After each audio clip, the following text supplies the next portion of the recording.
Yeah, is anyone else scared to go outside? And what's sad is it's not even our fault. It's society's fault for not accepting us. And not everyone does this, like stay inside. But I also feel like when you find out you're trans, literally the start of metamorphosis. And it's like when the bug goes into the cocoon and then comes out like a pretty butterfly. That's me, except my cocoon is just my fucking room. I don't know. I just feel like I'm building myself up to navigate the world and like, I'll come out when I'm ready. It's not even the bigoted pass or don't leave at all type of thing. It's more me overpowering my social anxiety by at least not thinking about the way I look when I do finally go out and have all those IRL social interactions. And even if I was the most girly pop person, like known to man, I still dislike some social interaction. Like literally when I'm at home and I'm craving like some greasy ass drumsticks from KFC, I go on DoorDash because, we ain't getting misgendered by a cashier today. Okay, then I go to like my DoorDash settings for the order and I type don't knock or ring the doorbell. It's like so dramatic, but like it's necessary. So it's a silent and smooth interaction. And then when they get here, I like go to the side of the door to the window and peek out like I'm playing Valorant just to make sure they're completely gone before I grab my food. Because I just like don't want to be seen. And it's KFC who donates heavily to political parties who increase anti-trans legislation. So even after you've done a whole GTA San Andreas mission just to get grub, you have to sort of cuss out the bucket of KFC as you're eating it. F you.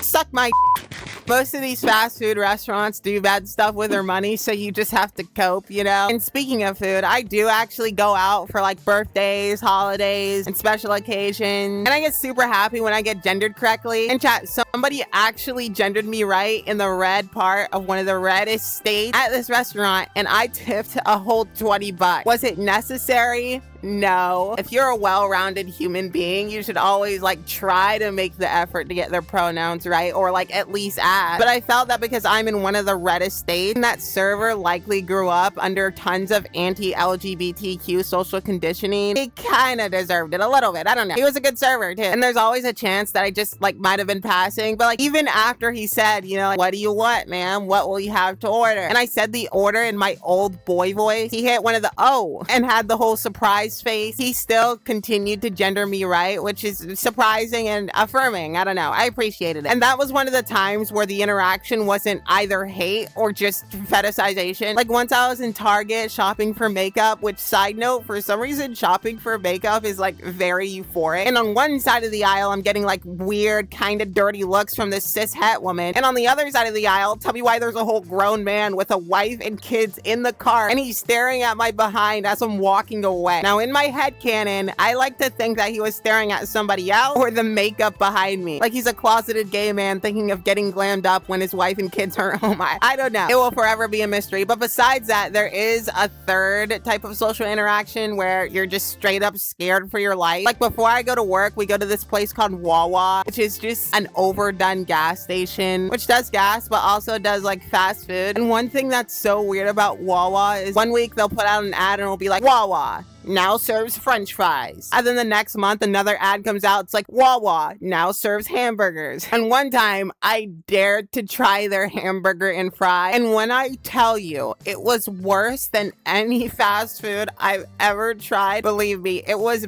bad food. But tell me why months later, I'm sitting in my bed and I get an ad from YouTube talking about Wawa now serves pizza. I'm like, wait, what the No! First, go back and perfect your raggedy ass hamburger. Then me and you can sit down and conversate about a pizza. Like, dog, what are you doing? Anyway, back to the story. So, we're sitting there in the Wawa parking lot, just trying to get some coffee before work. And we basically live in one of these permitless states where anyone can have a gun and you just don't have to have any type of permit or anything. And let me just set the scene for you guys. We're parked in front of the building in the parking lot. And in front, there are tables where people can sit and eat, like directly facing the car. And there's this Republican looking dude just staring straight at me, like with the death stare type of thing. There's people driving in and all around with trucks, and they have like the Trump flag stapled to them and all that garbage on it. And then we have this clown walking across in front of the car, and he's wearing a shirt that said something along the lines of "We love guns," or it said like "guns are freedom" type deal. And then in there, I was like, okay, I literally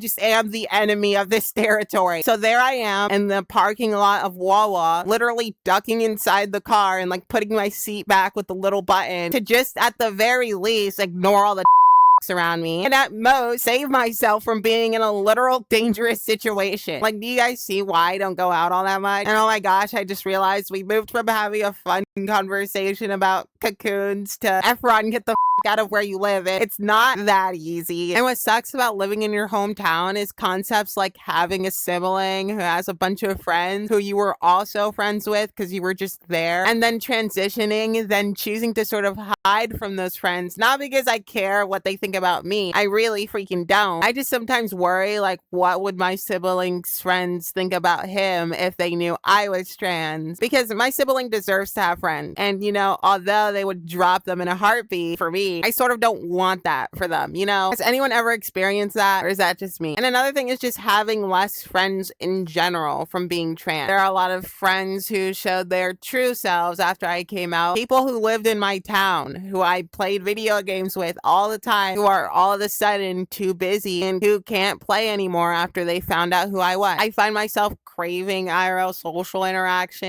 and doing my makeup in the morning with nowhere to actually go. You guys, I don't refrain from going outside because I don't always want to. It's just a lot of the times there's nothing for me. And I do want to stress that this and a lot of the things I mentioned is the reality of a trans person living in red areas or straight up unsafe places. There's a lot of great parts of the world in which trans people can have fuller IRL social lives, but the sad reality is that's not everyone. And it's led to a lot of trans people finding safe places online. Servers like the Trans Inc. Discord is a community full of just great, lovely, amazing trans people. So links in the description. You can come in, vent, talk about random stuff, or just send pictures of your IKEA shark. And also make sure to subscribe. I have a Blue Sky now, so it's down there. And more recently a Twitch, which I'm gonna stream to. You know, enough people end up going over there, so that's down there too. You guys are amazing. I'll talk to you guys soon.